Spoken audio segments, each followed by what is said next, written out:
Assalamualaikum warahmatullahi wabarakatuh. Innal hamdalillah nahmaduhu wa nasta'inuhu wa nastaghfiruh wa na'udzu billahi ta'ala min shururi anfusina wa min sayyiati a'malina. Man yahdihillahu fala mudilla lahu wa man yudlil fala hadiya lahu. Asyhadu an la ilaha illallah wahdahu la syarika lah wa asyhadu anna Muhammadan abdullahi wa rasuluh. Ya ayyuhalladzina amanu taqullaha haqqa tuqatih wa la tamutunna illa wa antum muslimun. Wa ya ayyuhan nas ittaqu rabbakumul ladzi khalaqakum min nafsin wahidah wa khalaqa minha zawjaha wa batha minhuma rijalan katsiran wa nisaa'a wattaqullaha alladzi tasaaluna bihi wal arham innallaha kana 'alaikum raqiba. Ya ayyuhalladzina amanu taqullaha wa qulu qawlan sadida yuslih lakum a'malakum wa yaghfir lakum dhunubakum wa man yuti'illaha wa rasulahu faqad faza fawzan 'azima. Amma ba'd. Fa inna ahsanal kalam kalamullah wa khairal huda huda Muhammadin sallallahu alaihi wasallam wa syarrul umuri muhdatsatuha fa inna kulla muhdatsatin fid dini bid'ah wa kulla bid'atin dhalalah wa kulla dhalalatin finnar. Amma ba'd. Ma'asyiral ikhwah wal akhawat ayyuhal aba wa ayyatuhal ummahat rahimani wa rahimakumullah. Semoga Allah senantiasa memberikan rahmat dan berkahnya kepada kita semua. Biidznillah kita dikumpulkan kembali setelah sekian lama dengan situasi pandemi, berbagai macam ujian dan seterusnya. Allah perkenankan kita untuk kembali menggali, menambah dan memperbarui keimanan kita. Dan saya di depan bukan berarti mendahului bapak dan ibu-ibu semua, cuman kita hanya melaksanakan sebuah firman Allah untuk saling menasihati dalam kebaikan dan kebenaran. Sejujurnya di kesempatan kali ini saya sendiri berpikir saya mau memberikan apa begitu. Karena tugas seorang dai adalah melihat kondisi kaumnya, apa yang mereka butuhkan, apa yang kurang, apa yang harus diperbaiki, bukan semata-mata sekadar berbicara, kan begitu. Ketika Anda sebagai kepala keluarga atau pemimpin lah dari anak-anak, mungkin ibu-ibu, kita kan bukan sedang pokoknya saya mau ngomong kan begitu kan, tapi jangan melihat apa yang dibutuhkan dan apa yang kurang, ya itu intinya. Disitulah kadang-kadang ya mungkin seorang dai harus berpikir lagi apa sih yang sebenarnya dibutuhkan. Dan kesempatan kali ini saya mungkin akan berbicara tentang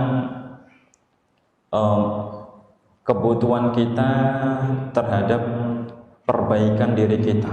Salah satunya dalam amaliyah kita.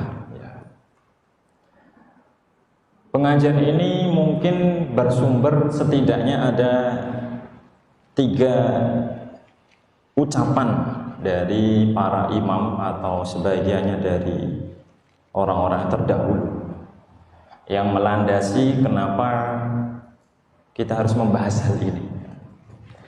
Di antara hal yang memotivasi saya untuk membahas ini adalah perkataan sebagian salaf, di mana mereka mengatakan ta'allamul ilma wa'amalu bihi.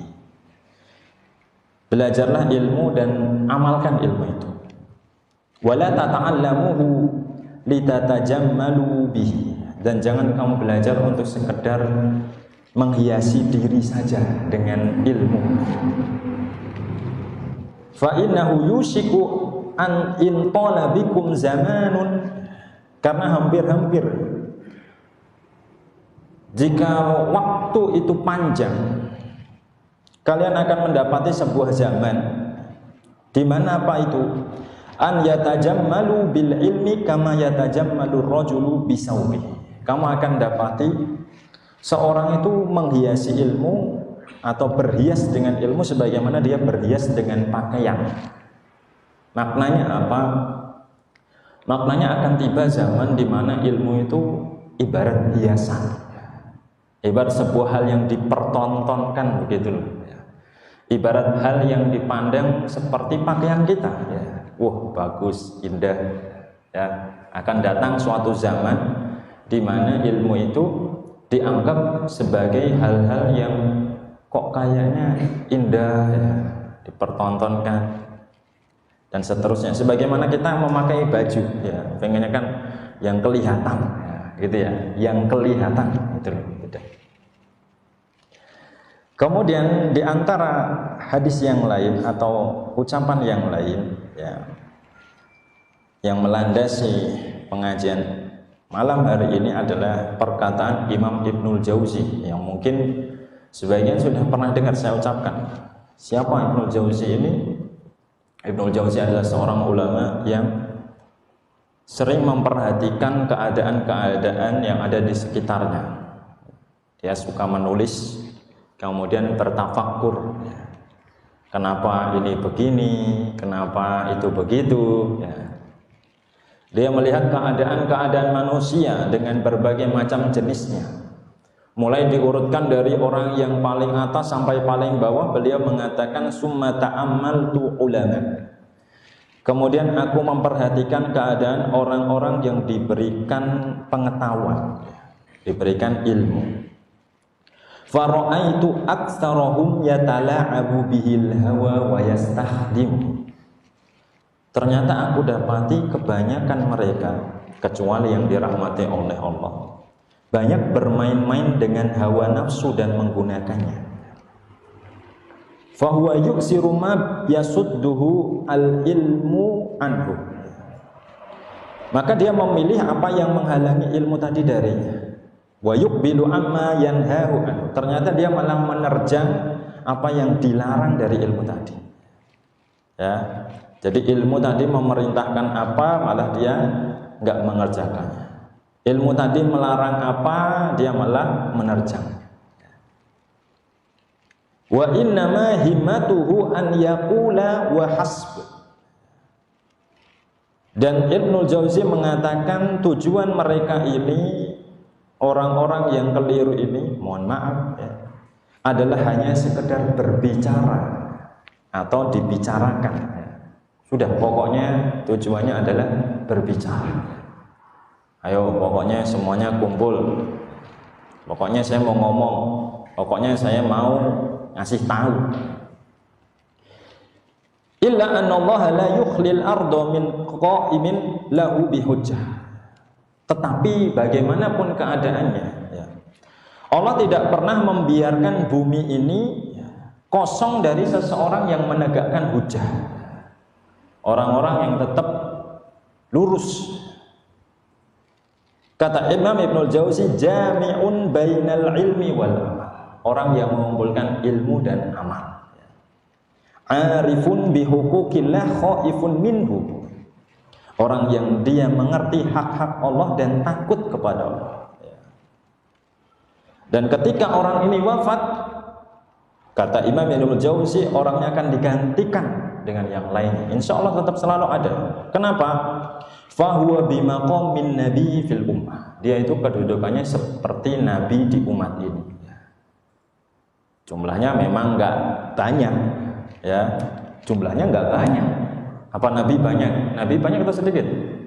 Nah, sedikit, ya. Fahadal ladzi asifuhu yakunu qa'iman bil usul hafidhan lil hudud. Itulah orang yang aku sifatkan dia menegakkan pondasi landasan dan menjaga batasan. Dan apa yang dikatakan oleh Imam Ibnul Jauzi, wa rubbama qalla ilmuhu au qallat mu'amalatuhu. Dan bisa jadi orang ini yang disebut Imam Ibnul Jauzi tadi sebagai qutbud dunya, pemimpin dunia, ya, adalah orang yang sedikit pengetahuannya dan sedikit muamalahnya, interaksinya, tetapi dia apa? Menjamak antara ilmu dan amal.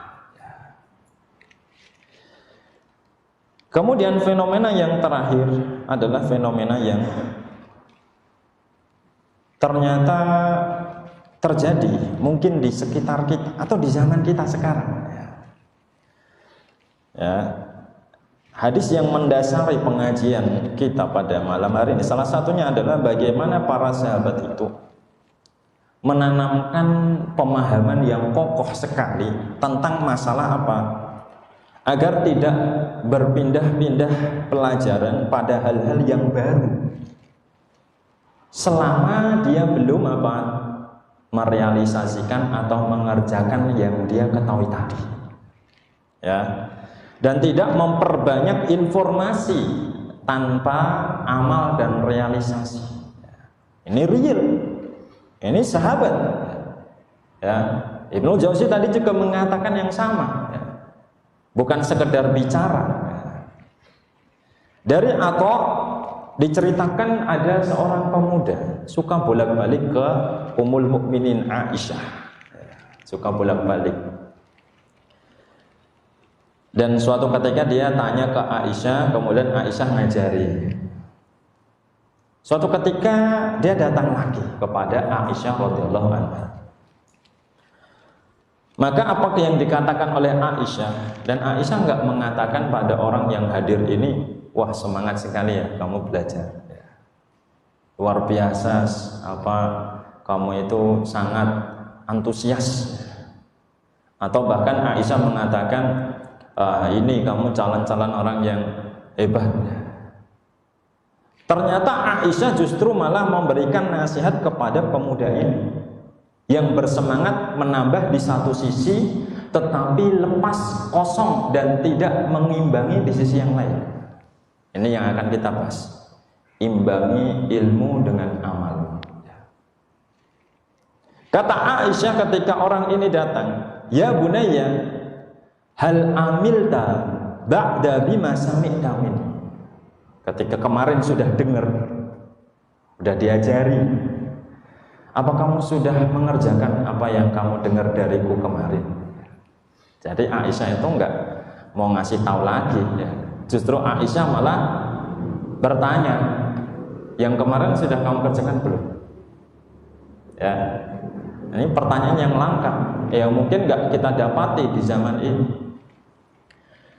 Maka pemudanya mengatakan, la wallah ya ummah, demi Allah belum tak kerjakan. Ya bunayya, fa bima tastaksiru min hujajillahi alaina wa alaik. Kalau begitu dengan sebab apa engkau memperbanyak saksi pemberat bagiku dan bagimu? Kenapa kamu perbanyak pengetahuan, ya, tetapi kamu sedikitkan amal? Ya. Baik, ma'asyiral muslimin, muslimat, ilmu itu bersama dengan banyaknya manfaatnya, kebaikannya, fadilahnya. Sekali lagi, ilmu hanyalah perantara. Ilmu hanyalah apa? Perantara, pengantarnya. Ya. Berarti ilmu bukan tujuan untuk dicari. Dalam artian Anda mencari ilmu bukan sedang mencari ilmunya. Ilmunya itu perantaranya. Ya. Ya. Salah satu tujuannya adalah mencari ridho Allah, mencari surga. Benar? Sayangnya Allah itu ya, berikan ganjaran surga bukan gara-gara ilmu. Perhatikan, Allah ganjarkan surga bukan sekedar tahu, tapi harus ada apa? Amal. Coba kita lihat lagi ayatnya, surat misalkan Az-Zukhruf ayat 72. Monggo dibuka surat Az-Zukhruf ayat 72, ya. Atau banyaklah yang lain, ya. Az-Zukhruf ayat 72 itu halamannya halaman 495 ya kalau nggak salah, atau 493 ya, 493 bagian bawah kalau bentuknya mushaf. Ada yang sudah ketemu belum ya? Ibu mungkin bisa dilihat sendiri surat Az-Zukhruf ayat 72 halamannya 493 ya. Allah Subhanahu wa taala berfirman, A'udzubillahi minasyaitonirrajim. Bismillahirrahmanirrahim. Wa tilkal jannatul lati uristumuha bima kuntum ta'malun. Itulah surga yang kami wariskan kepada kalian atasnya. Kemudian apa lanjutannya? Bima kuntum ta'malun. Dengan sebab apa yang dahulu kalian kerjakan.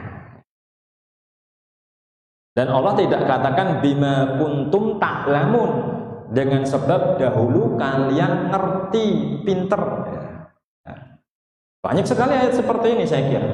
Jazaa'an bima kanu ya'malun, sebagai balasan atas mereka dahulu mengerjakan, melakukan, mengamalkan. Gak ada jazaan bima kanu ya'lamun. Bedanya cuma lam sama mimnya dibolak-balik dulu. Amal atau ilm ya. Ya, perhatikan. Kenapa di zaman kita sekarang kita berada di zaman kita itu sedang berada pada revolusi informasi dengan adanya apa? Media komunikasi. Ya, ada kekayaan intelektual yang wah besar. Ya. Coba kalau sekarang jenengan mau mencari apapun tuh ketemu, serius. Adanya internet ini, apapun yang jenengan cari itu hampir dapat semuanya. Ya ada yang nggak dapat. Ya. Mau belajar ilmu apa saja, insya Allah ada. Sudah yakin sajalah. Kurang apa? Nah, kita di zaman kurang apa? Nah, mau nyari apa? Pelajaran apa? Dapat, yakin, saya nggak bohong. Belum kita bicara kitab. Ya. Kitab itu ribuan, ya. Puluhan ribu, ratusan ribu. Ya. Sudah banyak kalau kita mau bicara tentang masalah tadi ini. Revolusi informasi banyak sekali ditulis, banyak semuanya tulisan di WhatsApp itu isinya kan informasi kan ya, benar kan ya. Dan kadang-kadang informasi yang banyak ini jadi menggeser kita ya, atau membuat manusia berubah. Apa itu terjadi kayak kebanggaan dan rasa bermewah-mewah dengan ya banyaknya pengumpulan informasi. Yang paling banyak informasinya ya, yang paling banyak ngertinya ya, itu kelihatan luar biasa. Kalau jujur saja, apalagi di zaman sekarang ya, makin banyak namanya pinggirnya itu ya setelah namanya komanya ya, itu kan manusia memandangnya gimana? Semakin banyak, semakin luar biasa. Tapi kalau kita lihat para ulama dahulu atau yang kita dengar tadi, Allah tidak pernah ya memuji sesuatu berupa informasi atau pengetahuan tadi ketika dia hanya menyendiri. Dia harus dibarengi dengan apa? Praktek, nggak hanya teori, harus ada praktek. Nggak hanya ilmu, harus ada amal. Nggak cukup, nggak bisa.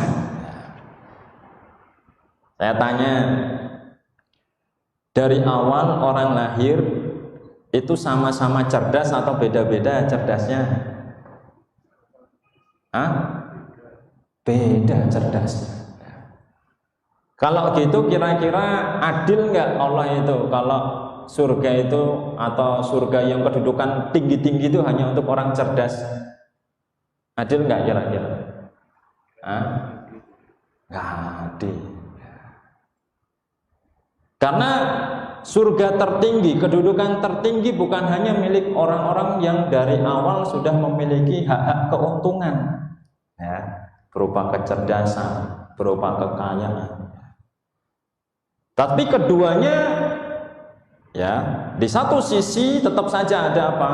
Allah buat keadilan bahwa siapa yang dia, ya, melakukannya lah yang baru mendapatkan apa? Balasan. Ya kan gitu bedanya. Ya, karena dari awal mereka sudah punya keuntungan dulu. Oh, nggak pas dong kalau gitu. Kalau gitu yang paling beruntung di dunia adalah orang yang paling top chair. Ya kan kita aja toh.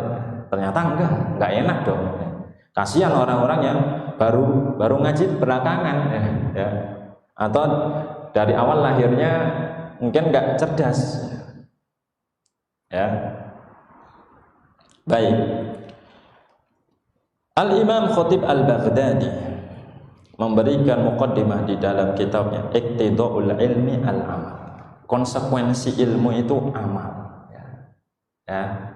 Fa innal ilma syajaratun, karena ilmu itu pohon.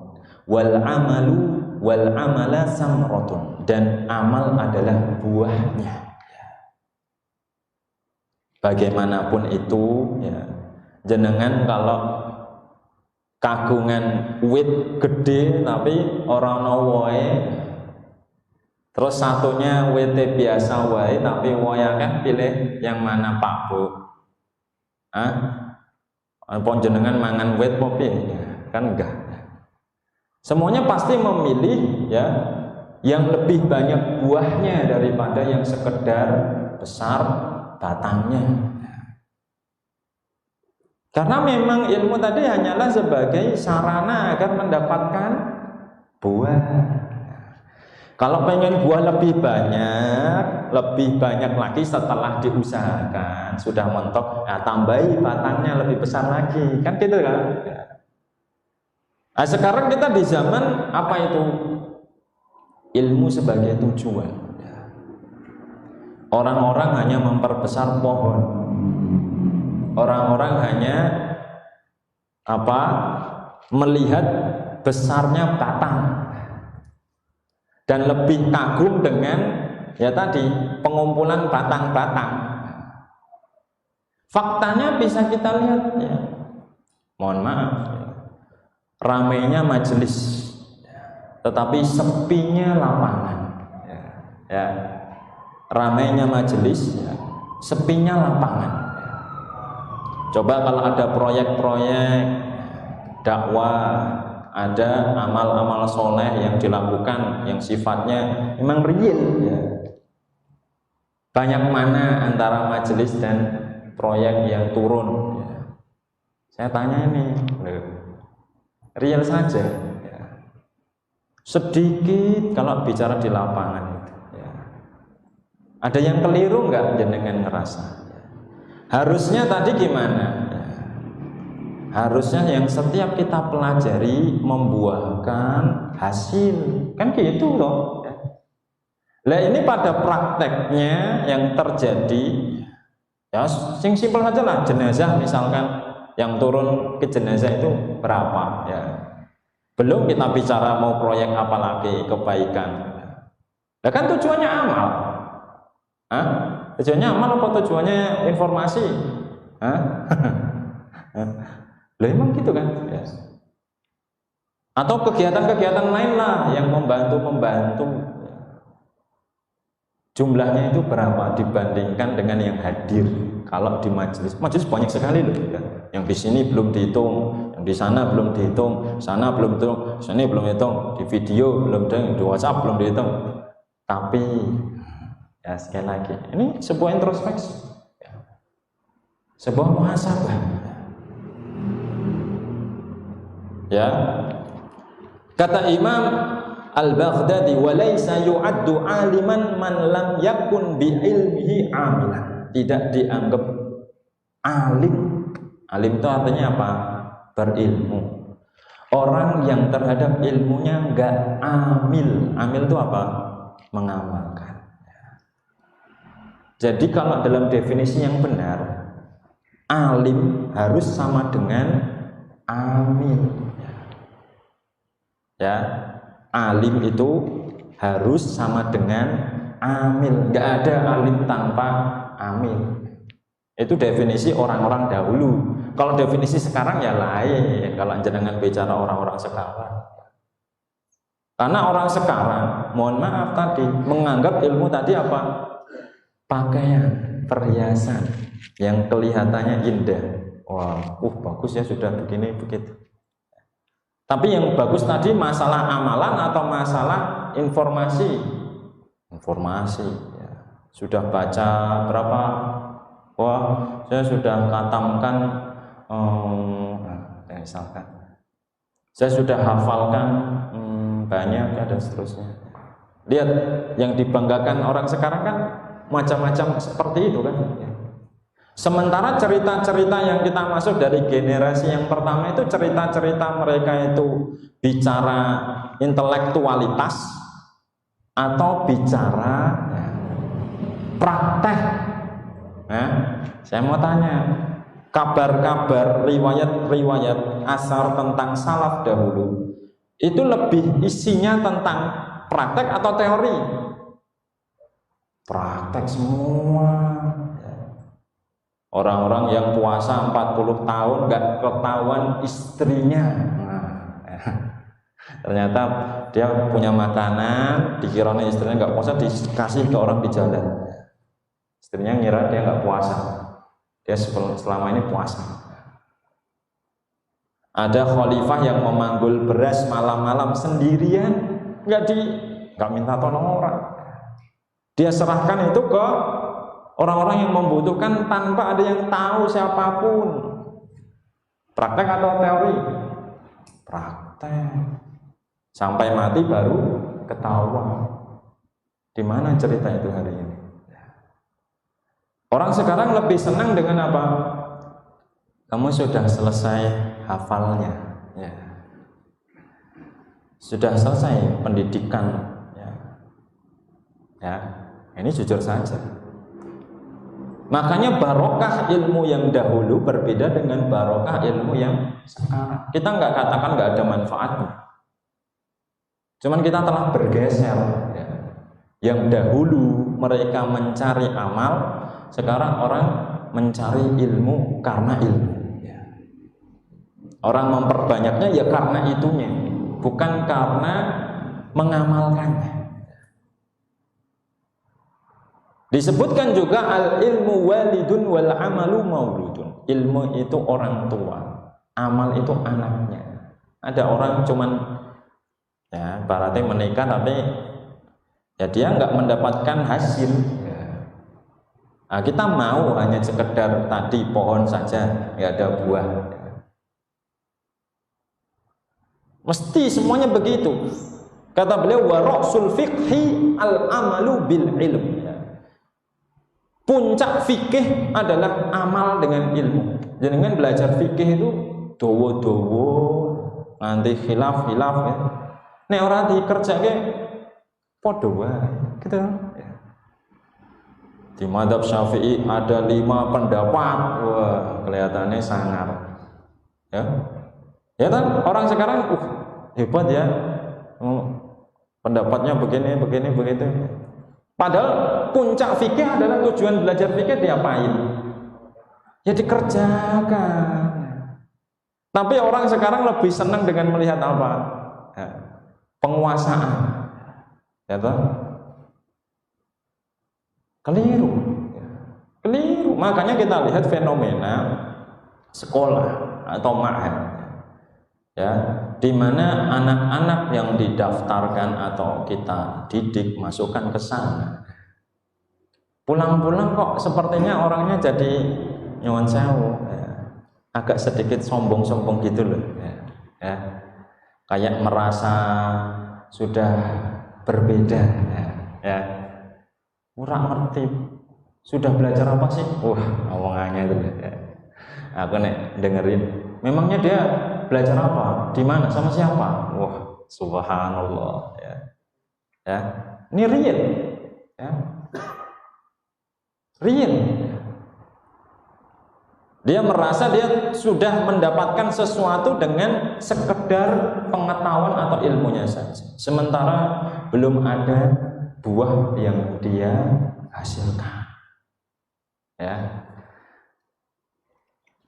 Kata Khatib Al-Baghdadi melanjutkan, fala ta'nasu bil amali madumta mustawhisyan minal ilmi. Maka kamu jangan merasa aman, tenang, santai dengan amal, tapi kamu sepi ilmu. Ini yang pertama dahulu kita dulu. Orang banyak amal tapi tanpa ilmu. Jangan kamu merasa tenang, amal tapi nggak ngerti ilmu. Kan dulu kita ngerti ini cuman ngamal tapi tanpa ilmu. Ini yang pertama sudah lewati. Alhamdulillah kita sudah kenal hidayah, yang pertama. Hidayah yang pertama itu apa? Beramal tanpa ilmu. Benar gak? Jenengan ngerasa gak sudah lewat hidayah yang pertama ini? Ya. Agar tidak beramal tanpa ilmu. Karena di faktornya, realisasinya di lapangan banyak orang yang beramal tanpa ilmu. Itu hidayah pertama. Kata Khatib rahimahullah melanjutkan, wala ta'nasu bil ilmi ma kunta muqassiran fil amal. Dan kamu juga jangan merasa aman, ramah, tenang-tenang wae terhadap ilmu kalau kamu masih kurang dalam amalmu. Ini hidayah yang kedua. Ya, jangan kamu merasa santai wae, wis ngaji kene, ngaji kono, maca iki, maca kuwi, esok dengerin ini, dengerin itu. Tapi habis itu apa? Zero di dalam realisasi. Anda hanya memperbanyak apa? Saksi pemberat di hadapan Allah. Loh, ini real. Kan Aisyah tadi gitu ngomongnya, ya. Aisyah tadi ngomongnya apa pada orang yang belajar? Ya. Kamu sudah ngerjain yang kemarin kamu dengar? Belum. Jadi alasanmu apa? Kamu mau ngomong apa sama Allah nanti? Coba kalau jenengan punya alasan, nggak apa-apa jenengan lakukan itu. Ya Allah, saya itu cuman pengen ngerti. Hah? Ya. Saya tapi nggak mau ngamal, capek, susah.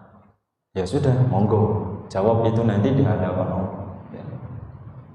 Makanya kita nggak punya pilihan di dunia kecuali kita harus belajar tapi juga mengamalkan. Harus imbang antara ilmu dan amal. Nggak bisa kalau enggak, ya.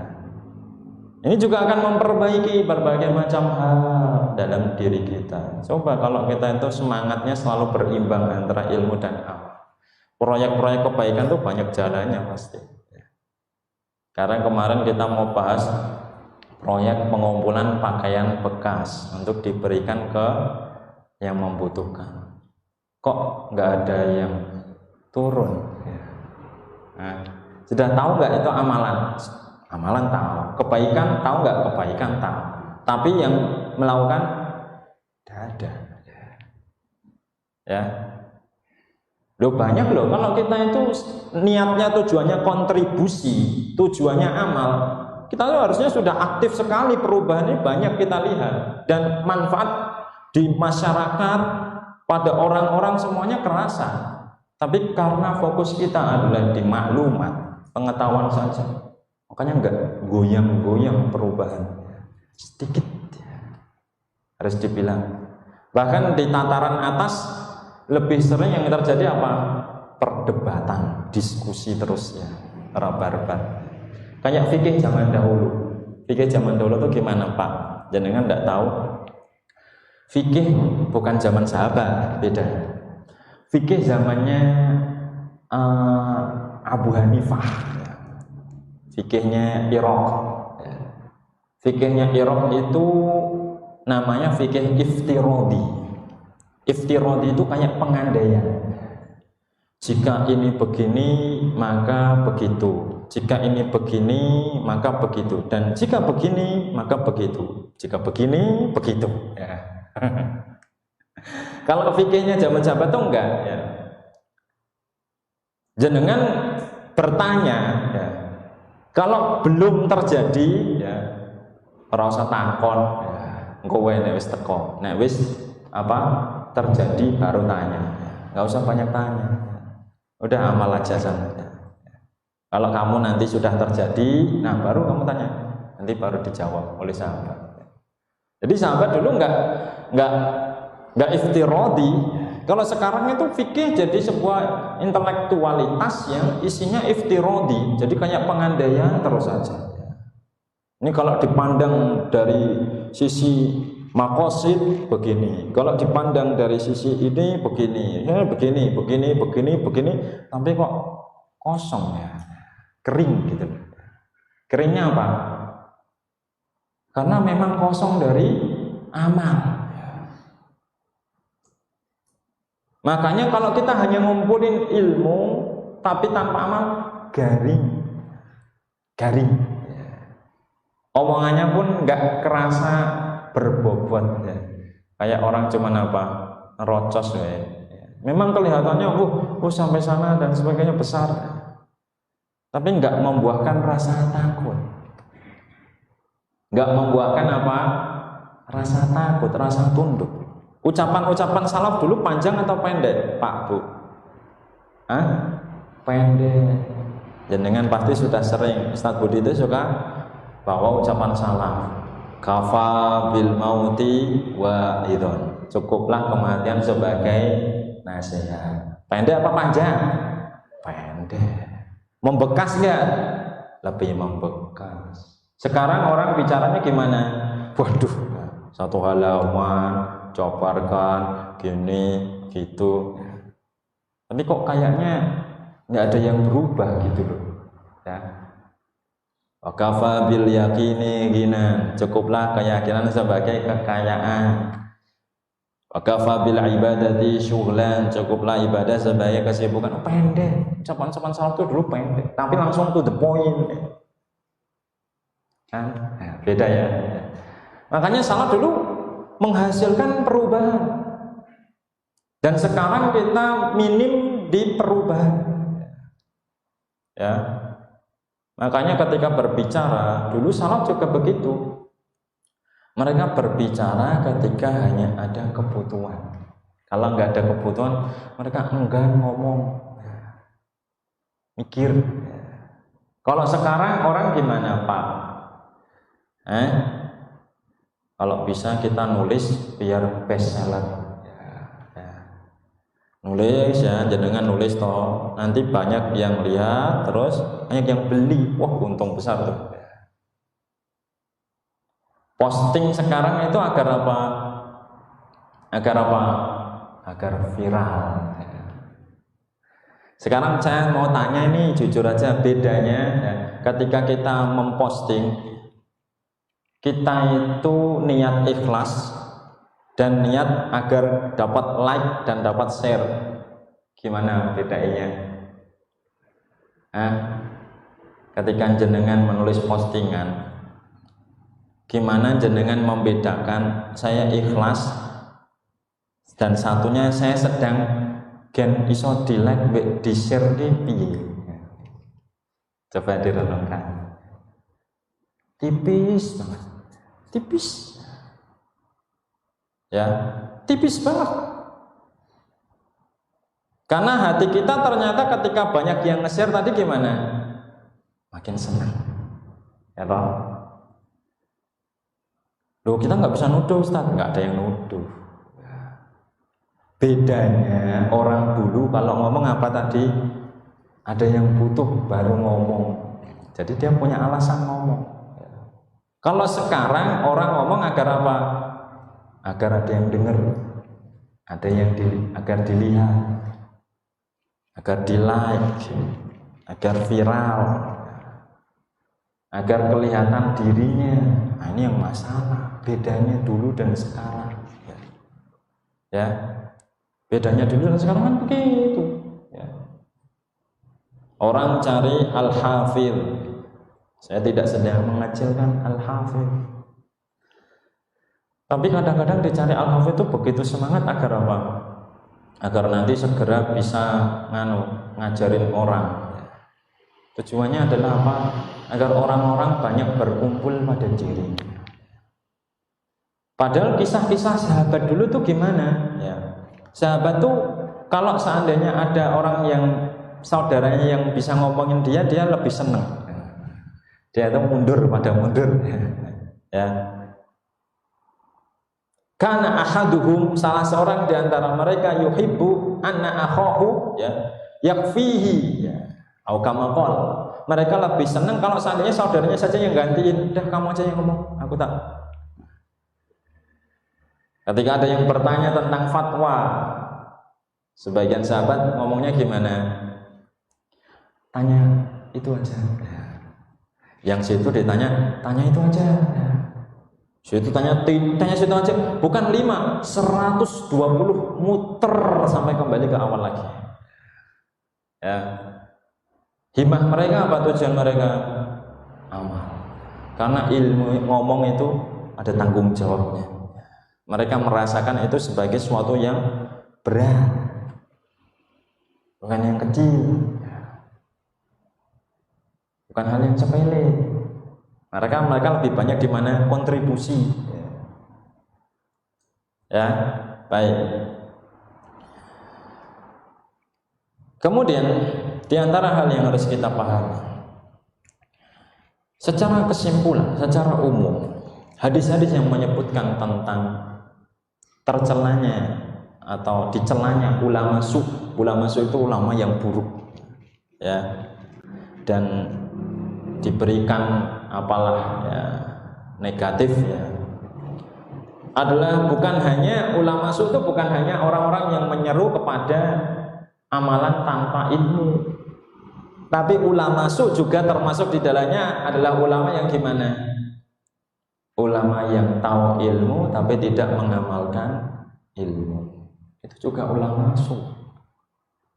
Bukan ulama su itu bukan hanya ulama yang su, yang buruk itu bukan hanya yang ulama yang mengajak amal tanpa ilmu, tapi juga ulama yang mengajak ilmu tapi tanpa amal.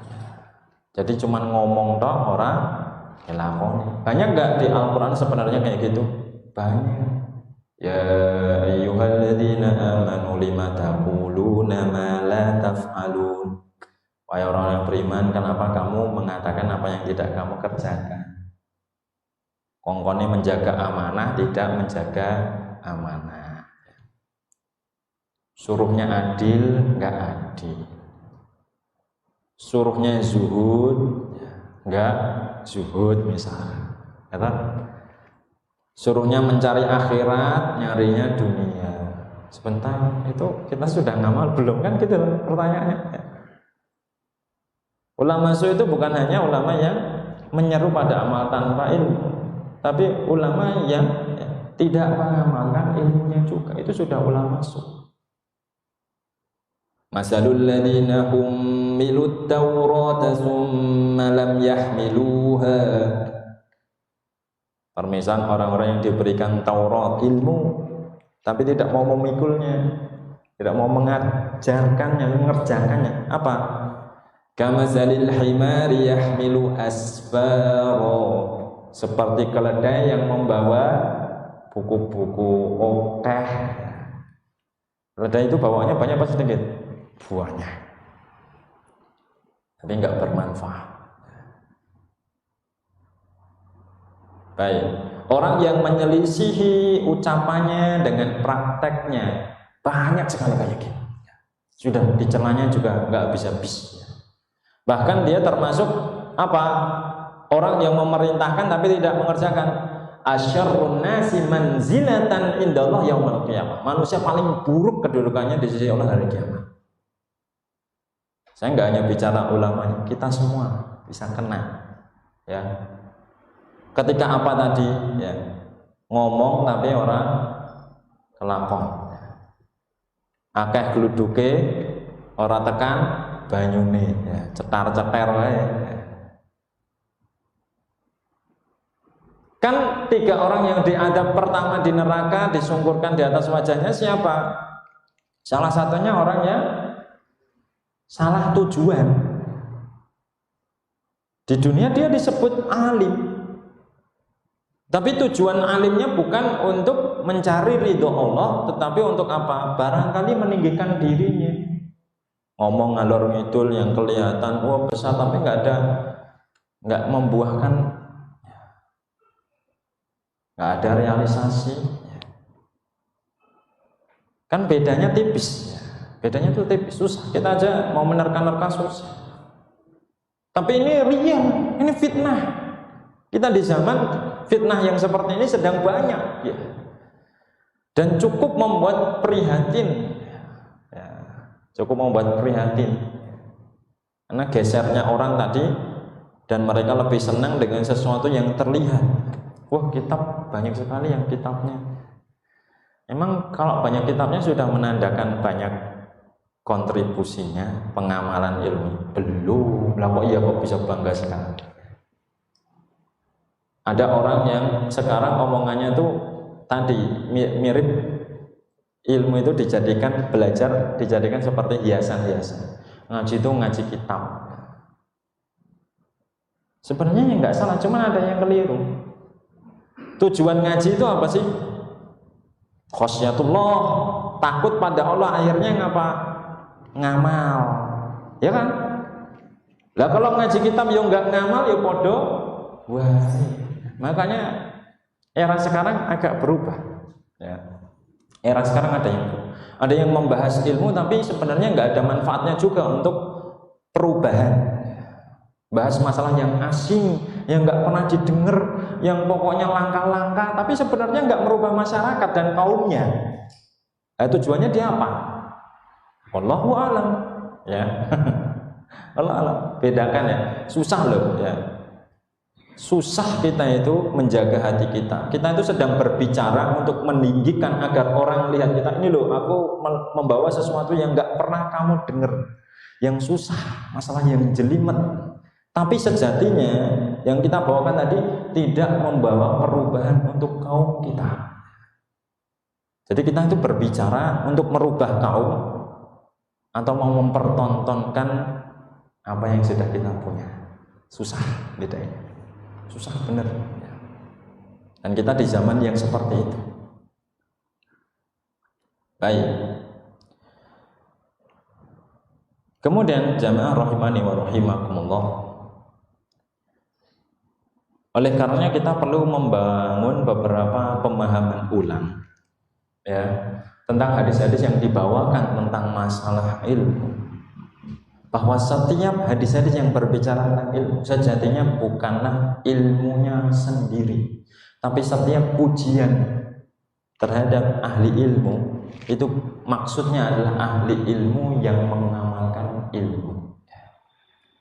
Nah, kita perlu rekonstruksi pemahaman, kita perlu mendengar hadis-hadis lagi yang berkaitan tentang itu. Coba sekarang kita lihat, ya.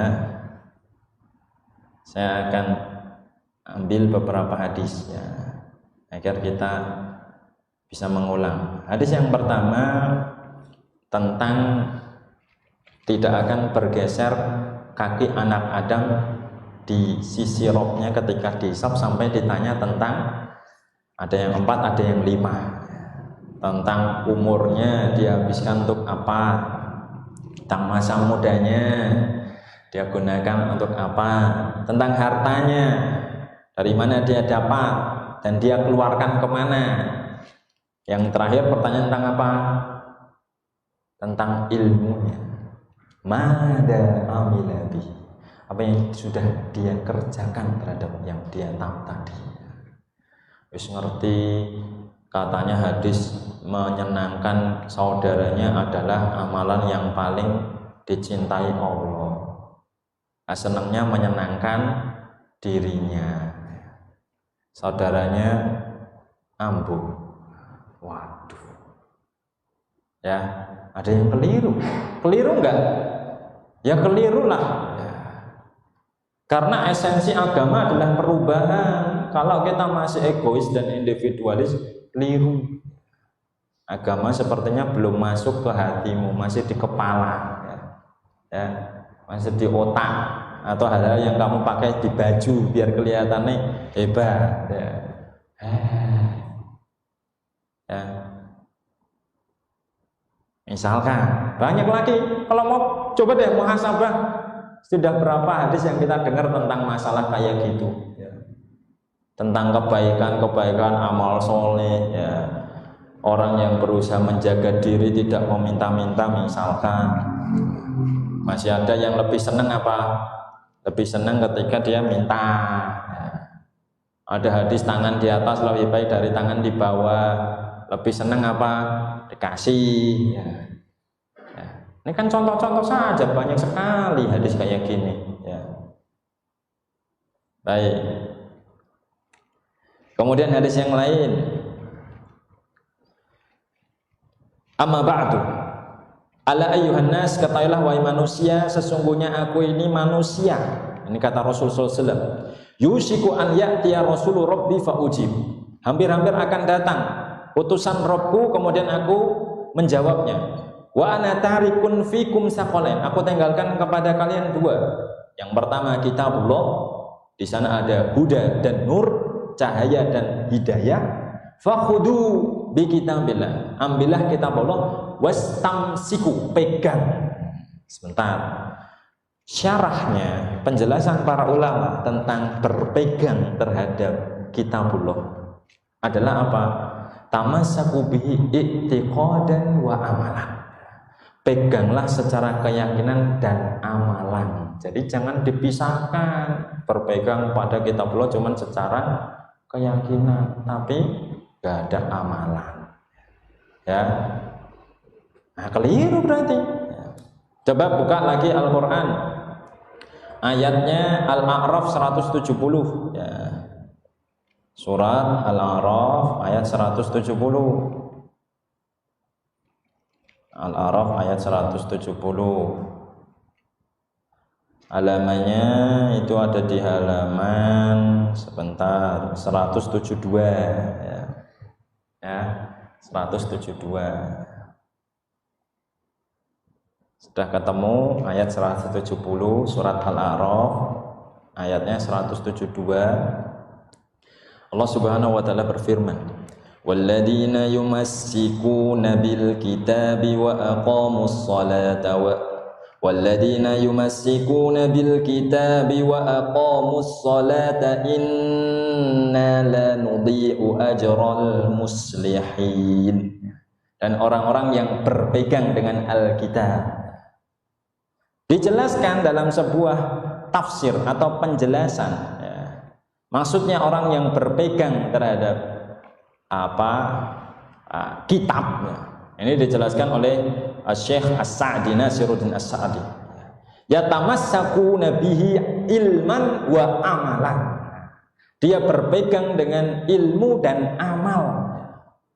Faya'lamuna ma fihi. Dia ngerti kandungannya, hukum-hukumnya, kabar-kabarnya. Wa ya'maluna bima fihi, dan dia mengerjakannya.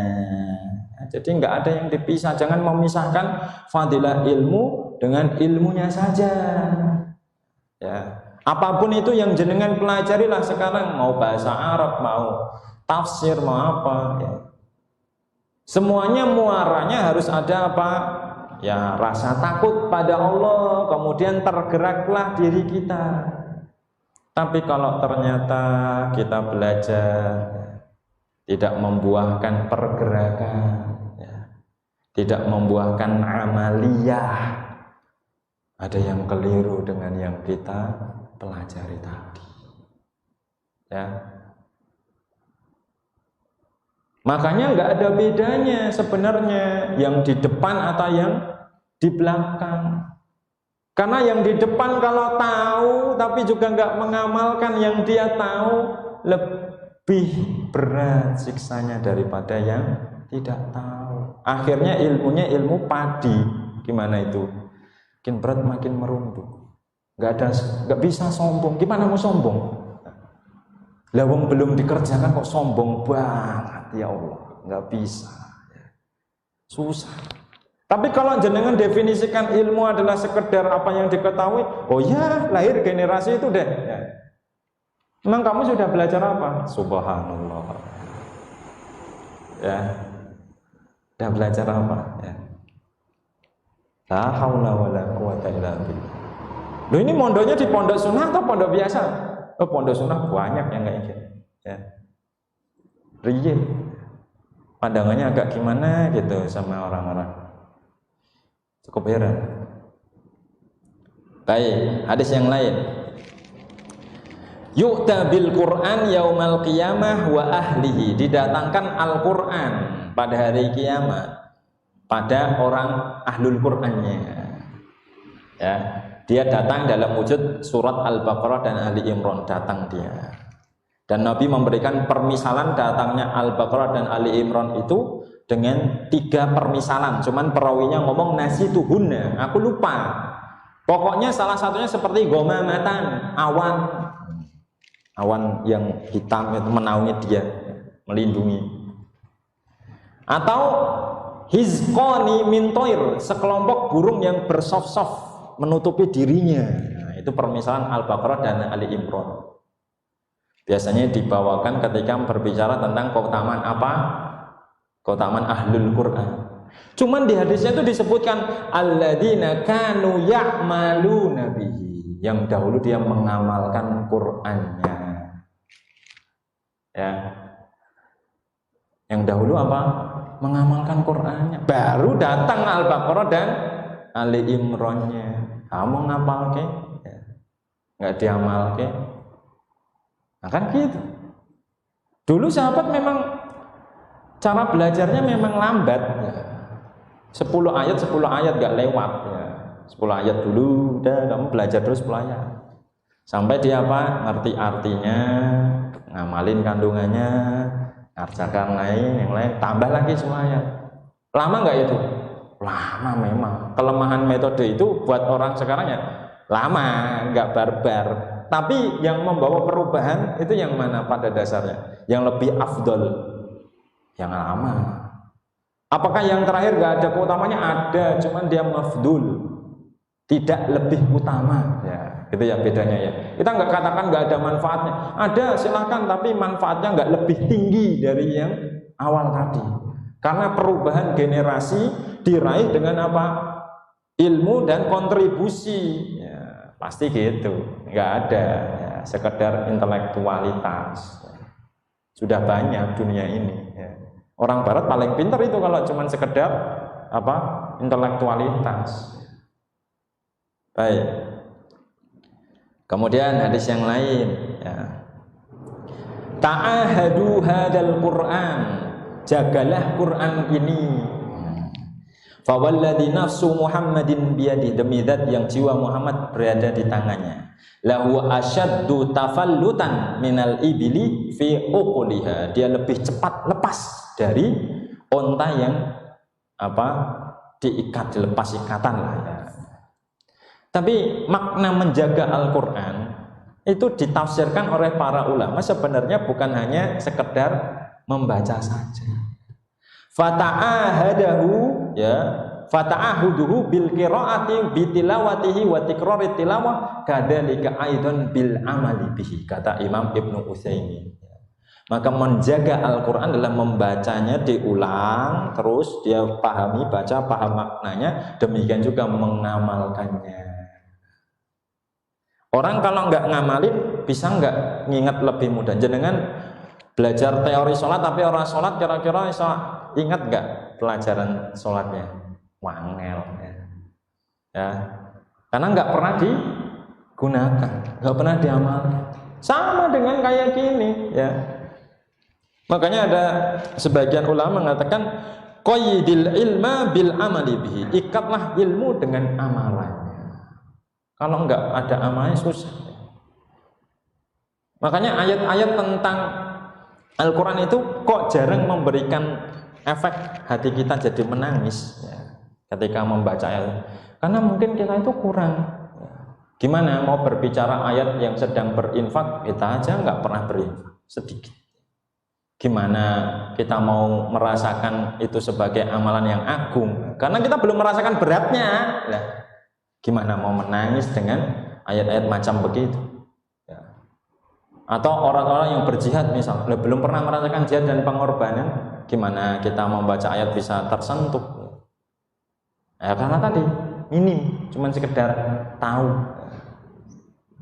Tapi kalau orang sudah pernah berkorban kan jadi dia ingat, ya Allah aku sudah berusaha ya Allah. Kan gitu toh ya. Ketika dia membaca walladzina yu'tuna ma ataw wa qulubuhum wajilah, dan orang-orang yang memberikan apa yang bisa dia berikan entah apapun itu ya. Dan hati mereka takut. Ya enggak pernah memberikan. Gimana hatinya takut? Susah. Nah, yang dia berikan ya aduh ya lebih baik ditabung. Ya. Hidup lebih lama katanya gitu ya. Subhanallah. Ya. Ya sudah. Kemudian ya yang lain ya. Innallaha yarfa'u bihadzal kitab aqwaman ya wa yad'u bihi akharin. Sesungguhnya Allah mengangkat derajat dengan Alkitab ini sebuah kaum dan menurunkan kaum yang lain dengannya. Dijelaskan oleh At-Thayyibi dalam Mishkatul Masabih tafsirannya, jadi jangan ditafsirkan sendiri ya. Maksudnya itu parsial, mengangkat dengan kitab ini maksudnya dengan apa? Man qara'ahu wa amila bi muqtadahu mukhlishon. Orang yang membacanya dan mengamalkan konsekuensinya ikhlas baru diangkat derajatnya. Nah, semua pelajaran tentang yang kita dengar kita harus rekonstruksi lagi pemahamannya biar enggak pujian tentang ilmu itu cuman ilmu tok gitu loh. Innallah wa yarfa'illahu alladhina amanu minkum walladhina utul ilma darajat. Allah mengangkat derajat orang-orang yang beriman di antara kalian yang diberikan ilmu. Itu jangan dibawa kepada ilmu tok. Ya, itu pasti ilmu dengan amalan. Ya. Jadi semuanya itu harus gitu. Kalau nggak ada amalnya sudah ngerti banyak hal kan kita. Ya. Baik. Dikatakan kepada Pak Sahibil Quran, yuqalu li Sahibil Quran, hadis yang lain. Iqra wartaqi, bacalah dan naiklah, warattil tartillah. Kama kunta turattil fid dunya, sebagaimana kalian dahulu mentartilkannya di dunia. Fa inna manzilatak, karena kedudukanmu inda akhiri ayatin taqra'uha, berdasarkan akhir ayat yang engkau baca. Nah, Shahibul Quran di sini jangan dipahami cuman sekedar orang yang menghafal saja.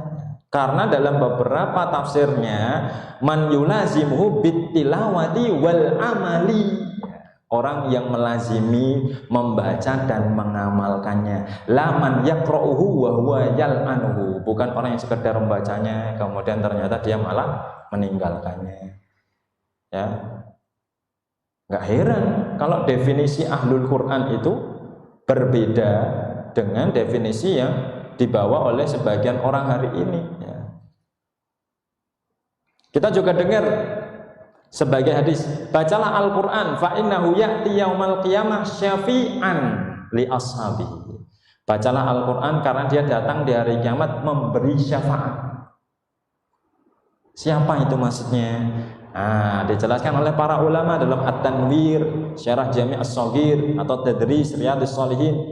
Humul ladzi yaqra'unahu mutadabbiruna lahu amilina bima fi. Orang yang membacanya, mentadabburinya dan mengamalkannya. Jadi dirasak dulu pemahaman hampir semua yang kita dengar itu kayak dibenerin dulu. Oh, ternyata semua yang enggak semua ilmu tentang ilmu besar sekali, tapi itu harus pakai amalia. Jadi nol kalau nggak ada amaliyahnya, jadi nyerang pedang bermata dua. Ya, sesungguhnya Allah punya ahlu. Ya. Siapa ahlullah? Ahlul Quran. Disebutkan ahlullah. Ahlinya Allah adalah ahlul Quran dan orang-orang yang istimewanya. Siapa ahlul Quran itu? Imam Ibnul Qayyim menjelaskan definisi ahlul Quran. Ahlul Quran humul alimuna bihi, orang yang mengerti kandungan Quran. wal amiluna bima fi, dan yang mengamalkan yang ada dalam kandungan Qur'annya. Wa in lam yahfaduhu an dhuhri qalbin, meskipun dia tidak menghafalnya di dada. Wa amma man hafidahu wa lam yafhamhu wa lam ya'mal bima fihi falaysa min ahlihi. Ya. Maka adapun orang yang menghafalnya tapi enggak memahami Qur'annya, tidak mengerjakan perintah dan larangannya, falaysa min ahli, maka dia bukan termasuk ahlul Qur'an. Wa in aqama hurufahu iqamatas sahmi, meskipun dia menegakkan hurufnya seperti tegakannya busur, ya, anak panah lurus, nek wis maca fasih Bang, tapi orang ngerjakan. Ya. Jadi paham ya? Arahnya kita jangan keliru lagi, ya. Kita bukan sedang mengejar ilmu karena ilmunya. Kita kejar ilmu karena ada yang dibalik di sana, ya. Apa itu? Amalan. Man yuridillahu bihi khairan yufaqihu fiddin. Sering kita dengar, barang siapa yang Allah kehendaki kebaikan, Allah akan pahamkan dalam urusan agama. Sayangnya itu enggak berhenti di situ. Sayangnya enggak berhenti di situ. Imam Ibnul Qayyim menjelaskan lanjutannya, amma in urida bihi mujarradal ilmi wahda. Adapun jika yang dia kehendaki hanyalah sekedar tahu, pengetahuan, ya, wawasan, telaahan, fala yadullu ala anna man fuqqiha fid din faqad urida bihi, maka itu enggak menunjukkan bahwa orang yang belajar tadi dikehendaki kebaikan oleh Allah. Kalau tujuannya apa? Sekedar pengen tahu. La yu'aqibuhul amal, kalau akhirnya nggak ada amalnya. Jangan diparsialkan hadisnya, ya. Kok diparsialkan? Ya sudah, akhirnya orang-orang yang dicari apa tadi? Informasi terus, ya. Aku belum ngerti, cuman itu tok yang kamu pengen, ya. Udah tak tukoke buku kono lho, ya. Ya. Nek mong sekedar pengen pinter wae, ya. Aku jualan buku, ya udah, ya, tak kasih buku sana, ya. Tapi sekali lagi enggak gitu. Kata Imam Ibnul Qayyim, fama faidatul ilm, apa faedahnya ilmu? Fahiya wasilatun minal wasaili laisa maqsudan li nafsihi. Itu hanyalah perantara, bukan tujuannya itu yang dicari. Wa innama huwa wasilatun yatawassalu biha ilal amal. Itu adalah perantara yang mengantarkan pada amal. Maka kalau sekarang kita ngerasa amalnya sedikit, sadarlah kita itu salah tujuan, salah sasaran, ya. Karena kemarin memang ilmu itu masih sedikit di zaman-zaman yang apa? Zaman-zaman yang mungkin era belakang. Sekarang ini semenjak media banyak, ya, kemudian rekaman banyak, WhatsApp dan seterusnya, kita cukup bersedih dengan fenomena yang kok kayaknya kok banyak yang rame, yang ngerti, tapi kok kayaknya kok perubahannya nggak banyak, ya. Ada yang di majelis masih kasar, ya, cuek saja sama ini sopo ra kenal bu, itu masih beritanya masuk ke saya, ya. Saya kok ngerasa di Baitul Syukur kayak nggak ada yang kenal ya mas. Saya harus bilang begitu, ya. Yang salah siapa, ya? Ustadznya itu nggak mau kenalan sama jamaah, subhanallah, ya wis rapopo, ya. Introspeksi saya, ya. Tapi itu cerita masuk kepada saya, berarti apa? Di antara kita memang ada yang cuek-cuekan saja sama orang-orang di sekitarnya, sudah, ya, belak-belakan aja, ya. Itu realitas, berarti kita belum membuahkan realitas, hanya membuahkan apa? Pengetahuan, ya. Nah, karena di hadis Nabi disebutkan, ya, afsus salam, termasuk amalan yang dicintai Allah, sebarkan salam kepada yang kamu kenal dan yang tidak kamu kenal. Prakteknya sopo kuwi ambuk, ya. Ini kan real. Nah, kita cuma sekedar pengennya nambah informasi, ya. Ini keliru. Nggak ada kebanggaan di dalam informasi selama itu nggak ada kontribusi, ya, ya, real, ya. Memang dulu sahabat gitu semuanya. Baik.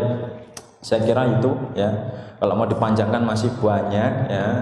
Hadis-hadis tentang ahlul Quran dan seterusnya ya, atau hadis-hadis tentang orang yang nanti orang tuanya diberikan apa? Mahkota dari cahaya ya. Itu jangan diparsialkan. Hadisnya memang berbicara barang siapa membaca Al-Quran, belajar dan mengamalkannya, nanti di hari kiamat dipakaikan mahkota. Nah kalau nggak ada amalnya ya, yang nggak ada mahkotanya. Meskipun sudah fasih ngomonginnya, tapi dia melanggar ucapannya, perbuatannya nggak sesuai. Hanya imbangi ilmu dengan amalan. Kalau nggak berimbang, hati-hati, jangan merasa aman ya. Barangkali ini sedikit yang bisa disampaikan, kurang lebihnya saya mohon maaf ya.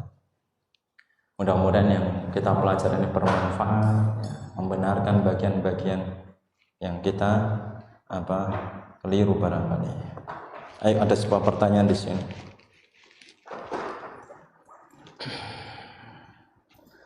Ustadz, kita sering mendengar hadis sampaikan kebenaran dariku meskipun satu ayat, kemudian dalam ayat Al-Quran surat As-Saff ayat 2 dan 3 apa yang dikatakan tapi tidak dikerjakan, bagaimana mengkompromikan ya. Tadi menyampaikan itu kalau ada kebutuhannya ya, dengan ketemu orangnya sedang nggak ngerti, butuh, ya jenengan kasih tahu, memang gitu, kan ada kebutuhannya, bukan jenengan ngomong pengen merubah dunia gitu bahasanya biar semuanya lihat saya, enggak. Kita itu bukan bicara untuk sekedar agar didengar ya. Kita bicara karena ada kebutuhan ya. Kalau memang di depan jenengan ya, ada orang yang butuh diarahkan, ya jenengan arahkan, sampaikan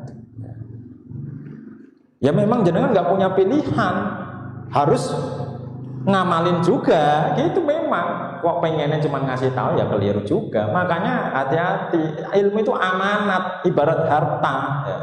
Duit akeh ditanyanya yo akeh ya. Sama ya.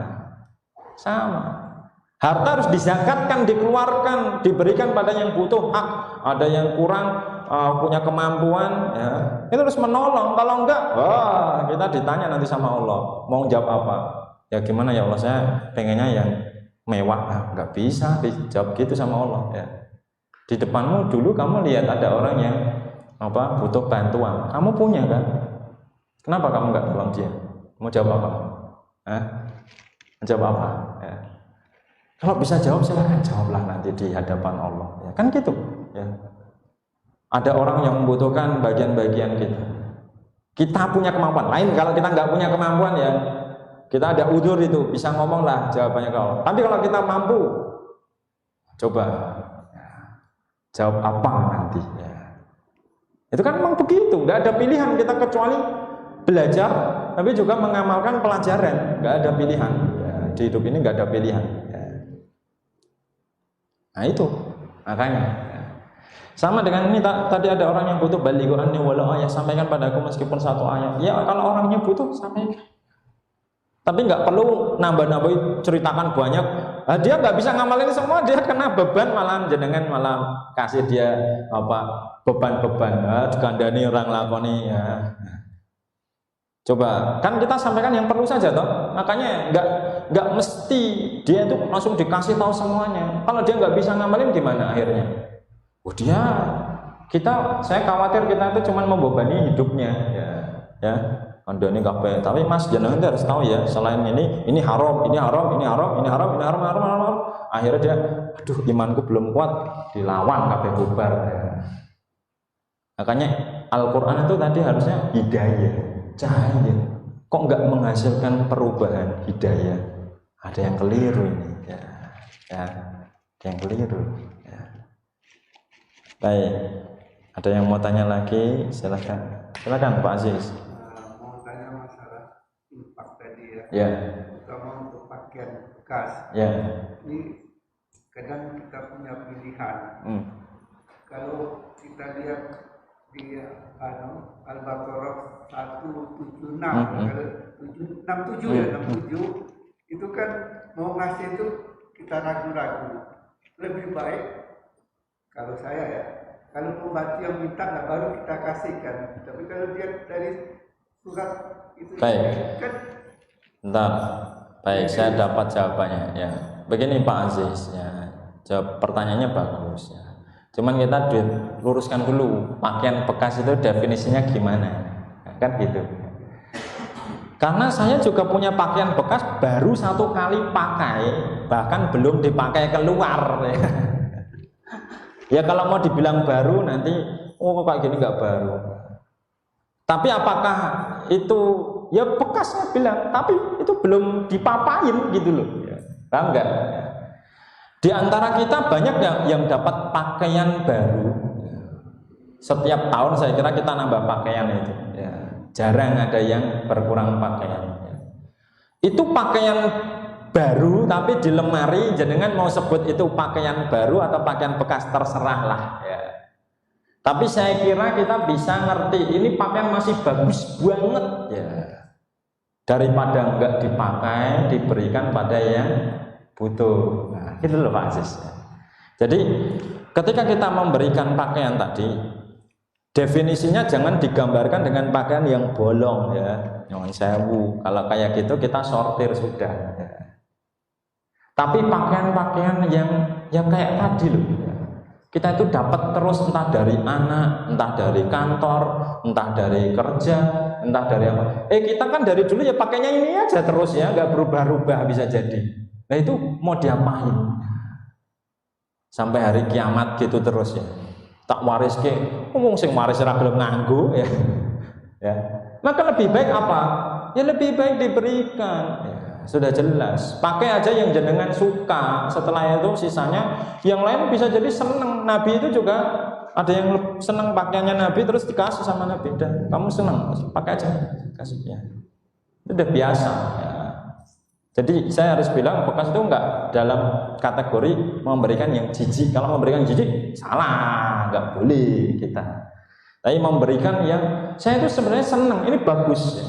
Cuman saya cuman pakai ini aja, cuman ada yang lebih bagus. Saya sukanya ini aja. Sisanya ini sebenarnya bagus, cuman saya enggak pakai. Ya lebih baik dikasih kalau gitu. Ya. Kan gitu lah. Ya di hidup ini kita cuman pakai mungkin di antara favorit kita katakanlah 10 aja lah. Sisanya itu sudah hampir jarang banget dipakai. Tapi itu masih baru mungkin ya. Cuman nggak pernah aja nongol ya. Lebih baik dikasih, jelas ya. Jadi kita mau ngumpulin pakaian-pakaian yang model-modelnya kayak gitu loh ya. Yang aduh maneman ini ngopo jadi ya. Kalau dijual nggak ada yang mau juga ya. Tapi kalau orang dikasih kadang dia malah seneng ya. Karena dia merasa itu pemberian ya. Dan kita memang rencananya tadi ada kayak showroomnya ya. Jadi silahkan pilih yang jenengan suka ya. Jadi bukan kita kasih secara random ya.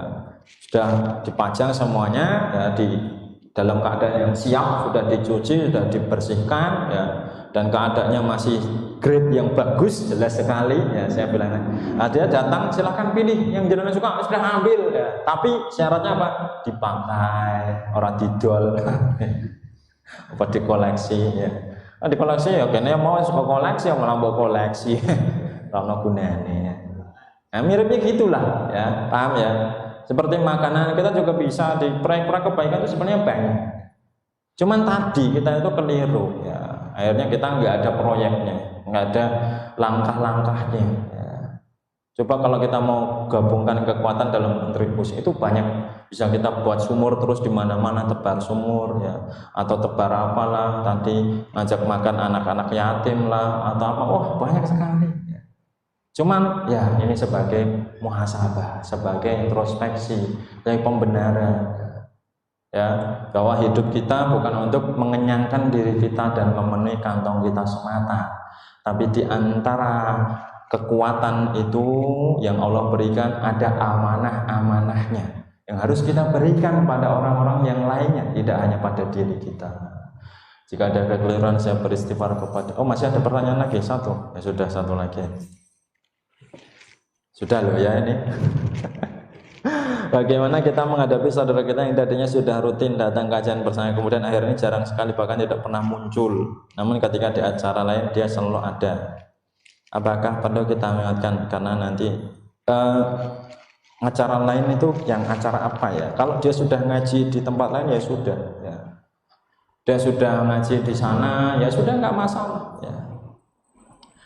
Ya, jadi kalau dia sudah ngaji di tempat lain ya nggak masalah. Cuman dia kalau belum ngaji sama sekali, sudah futur ya di masjid yang nggak pernah kelihatan, sholat juga nggak pernah ketemu, sudah keadaannya bukan seperti ketaatan, ya kita ajar lagi. Ya. Tapi kalau dia cuman nggak di tempat ini saja nggak masalah. Ya. Kita bisa ngajak dia tapi pada amalan. Ayo sekarang aku lagi ada mana nih rencana membuat gimana, kamu ikut gak? Nah, kan dia tetap mau harusnya, ya maksudnya itu dia, karena kalau bicara majelis banyak, tapi proyek kebaikan tuh masih sedikit, ya, masih sedikit, ya. Jadi kalau kita ngajakinya ke proyek-proyek kebaikan, insya Allah dia pasti harusnya, ya, kalau dia memang benar-benar beriman, ya, harusnya dia tertarik, ya, begitu, ya. Wallahu a'lam bishawab. Kita tutup dengan doa kafaratul majelis. Subhanakallahumma wa bihamdika asyhadu an la ilaha illa anta astaghfiruka wa atubu ilaik. Wassalamualaikum warahmatullahi wabarakatuh.